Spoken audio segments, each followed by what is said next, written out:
yes, if you're winning games and winning at a championship level, starting with your conference and above, you do get looked at in a different light. I do believe that. Not to say that people don't become first round picks from crappy programs. We know that. But my bigger point is this. You look at the usual suspects in the college football playoffs because college football right now is not that deep. Let's just be real. It's Yeah. Bama, it's Clemson, it's Ohio State, and then you can rotate like Notre Dame, Georgia, and whoever in the fourth spot. Maybe I forgot somebody, but like the point being, it's a very, very small LSU. You can rotate LSU in there when Oklahoma. they have the Oklahoma, whoever you want to rotate in that fourth spot. But the usual suspects is Alabama, Clemson, Ohio State. Yeah. And the one thing that those three schools have consistently done is recruit the big boys and develop the big boys. And to me, that's an area where Texas, I think we're getting there with the defensive line, to be honest with you. I like the potential I see there, and I like some of even already the more proven guys like a Coburn, if you will. But when I look at the offensive line, and like there's just certain aspects, you look at Clemson's offensive line or LSU when they were good, or Alabama, you already know like in college football they freaking dominate the line of scrimmage so much that they're not going to have these other issues. And now other people can be showcased because I think it's also hindered to some degree at Texas other people's development. We talk about the running backs. CB hits me up all the time. Steve, we don't got 1,000-yard rushers at Texas. Outside of Foreman, the 1 year where old boy Sterling Gilbert just decided to run inside zone a million times. So, and he won the dope. And Foreman was a beast. Don't get it twisted. I was watching the 2015 Red River game when Gerard Hurd led us to victory, and Foreman, I completely forgot Foreman busted that 70-something yard run in that game. So we knew then he was a good running back. But the bigger point is that offensive line has to get to a point where they're not just good, they're not just Big 12 good, but they're NFL talent good. Yeah. That's when Texas will be in the conversation with those three teams. Agreed 100%. I mean, games in this sport are won and lost in the trenches at any level. It's not just college football. It's the NFL, it's high school football, it's peewee level. If you don't have good line play, you're not going to be successful. And look, the time period between Colt McCoy and Sam Ehlinger, everybody looked at quarterbacks for why Texas was as bad as it was, right? Now we just couldn't get a good quarterback. And yes, that's true. Right. I'm not going to sit here and advocate for the QBs that we had from 2010 to 2017 because there were some jabronis in the mix. I mean that with all due respect. I don't know if I could say that after calling them jabronis.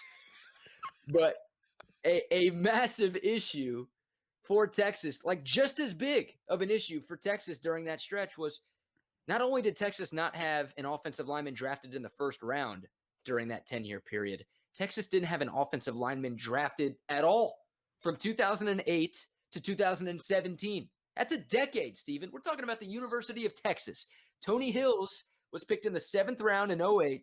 Connor Williams, 2nd round in 2017. No offensive lineman at all in the 7th-round NFL draft for 10 years. So that right there, quarterback play, a problem. But, dude, Texas recruited running backs really, really well in that stretch. Jonathan Gray, Malcolm Brown, I think those guys had no offensive lines at all. So it's really hard to run a successful offense if you don't have good offensive line play. And as good of an offensive mind as Sark is, if this offensive line is bad this year, this offense isn't going to be that good. Like Bijan Robinson, we think he's a stud, one of the best players in all of college football. If his offensive line sucks, well, he's not going to be a Heisman contender. He's not going to be an All-American, and he's not going to do the things that we hope he does. So you absolutely need to win games in the trenches. I agree with you 100%. The defensive line is awesome. That's the deepest position on this Texas roster right now. They've got some dudes. They've got some Sunday players up front on defense. But offensive line, there are some questions there. And, Steven, there have been questions there for nearly a decade and a half now. It's tough, too, because with Sark, we talk about the upgrade we need to see from Herman to Sark. The biggest thing that can help Sark is the upgrade from Herb Hand to Kyle Flood. Amen. Kyle Flood if he can make something, because I do think there's talent in the offensive line room. Now, do I see a Alex Leatherwood type talent where, like, I remember when Alex Leatherwood came out of high school, and that's the thing that Bama's been hitting on, and you're going to see it again with the Brockermeyers, and I hate to bring it up, but like when they got the 5-star offensive lineman 3 years later, that guy was getting flipped to the NFL. Cam Robinson was like the only one. He was like the first pick of the second round. But like all these other guys, we were talking about the Bengals earlier, like Jonah Williams, and you can list the Alabama guys. But Kyle Flood more recently, Jedrick Wills to the Cleveland Browns, some of the guys that he's coached and developed, hopefully he can hang his hat from a credibility standpoint and start to pull in some of these higher tier recruits to push the room. But in year one, for Bijan's sake and for how they're pumping Bijan, the run blocking needs to look like how it looked in the spring game. Yeah. They need to be savages out there, at least in the run game. I expect there to be some issues in the pass blocking game because of a talent issue. Honestly, like Jake Majors isn't that big. So there's going to be some people in the conference, Perrion Winfrey, who are just going to get up underneath it. I can live with that if the run game, the run blocking is dominant, because Sark, that's enough for Sark to do everything else he needs with the smoke and mirrors for us to get by until we get the Jedrick Wills is on campus and start winning some of those bigger recruiting battles that the Georgias and the Alabamas of the world are winning. That needs to happen at Texas, because to me, BK, they have, you made this point earlier, they've recruited well for the situation they've had with the first round, the non-first rounders. But to me, like, you go back and look at those classes, they've recruited well enough to win the Big 12. I think they've recruited just as well as Oklahoma's recruited, in my opinion. Difference is Lincoln Riley's getting the best out of his dudes. We have not. Yeah. I do think that there's a next level to be that playoff champion recruiting, and that's when you're getting those big guys, those 5-star left tackles, a 5-star defensive end, like a Brian Brzee that went to Clemson last year. Like when Texas starts getting those type of dudes, and there's another dude, Sawyer, who's going to be a beast at Ohio State, for those who are unfamiliar, who looks like the third Bosa. Like there's going to be some savages out there. So we have to get to the point of developing the talent we do have that I think is maxed out at winning the Big 12 for a playoff spot, and then recruiting beyond that and leveraging the success that we hope that hopefully comes. That's the only thing I can say to this point. No, that's well said. And look, there's never a good time to have a transition year on the recruiting trail, right? Because I don't care who your next head coach is. If you're transitioning from one coach to another, recruiting's going to take a hit.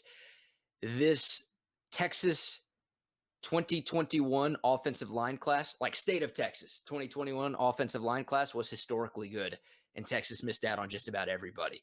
Like this year's class could have been that class. There were some dudes, the Brockermeyers, the cat Donovan Jackson going to Ohio State. There were so many talented 4 or 5-star offensive linemen from the state of Texas in the class of 2021. Just about all of them ended up going somewhere else. So that was huge. But I agree. Like Kyle Flood has his work cut out for him, but there's still some talent on this roster right now and some experience. Like losing Sam Cosmi hurts. He's been your best offensive lineman for the last couple of years. But you still have some blue chip guys, and you still have some guys who have played a lot of college football games. The question is, Steven, how much coaching do they need? I mean, we were hearing reports about Sam Cosmi leading up to the draft that said his technique was amongst the worst NFL scouts had ever seen. Like there are reports now that says Sam Cosmi might have to sit out a year because he just needs to completely relearn how to play offensive line. Like that dude is a freak athlete, great size, great strength, great athletic ability, hard worker. He's got everything you want, but it sounds like his coaching from Herb Hand was so bad that he might not be ready to be an NFL player. And that might explain why he fell as far as he did in the draft. So yeah, Kyle Flood, the hope is, Steven, it doesn't take more than a year or more than an off season to reteach these guys and retrain these guys. I trust Kyle Flood. That dude has, I mean, not only at Bama, you go back to his days at Rutgers, he was putting offensive linemen in the NFL. He had a first-round offensive lineman selected at Rutgers when he was the O-line coach there before he became the head man in Piscataway. They were killing it with Ray Rice, opening it up for him. Yeah. Absolutely. Absolutely. They were that wasn't a pun you were going for with Ray Rice, was it? Okay. I won't He get didn't you in kill trouble. nobody. He didn't I kill won't. That's nobody. true. That's true. That's true. Maybe tried to. But anyways, yeah, no, I trust Kyle Flood, but the question is, Stephen, like, can he fix this problem within the span of one off season, or is it going to take a couple of years for Texas to get to that level? They need to recruit better in the trenches for sure, but in terms of just developing, can they get there sooner rather than later? Well, the lens of Texas, all that, like they don't have time because they got swapped in for a staff that went 7-3 and finished in the top 20. There's not time to make excuses. Like Christian Jones, like they're gonna have to figure out how to get Christian Jones ramped because I'm using him in particular because he does have the size, athleticism, and footwork to where if they can figure out the consistency problems and get his strength together and deal with power better, he should be one of those guys that they flip into an all-conference type of lineman. So Bijan Robinson, again, they don't have time. Like, look, you're also, I know we don't play Texas A&M, but you're competing against Texas A&M when it comes to recruiting. And Texas A&M's coming off one of their best seasons, and I know people love to talk trash on this channel. With Texas fans, it's a rivalry. Let's get it. However, we must be objective people.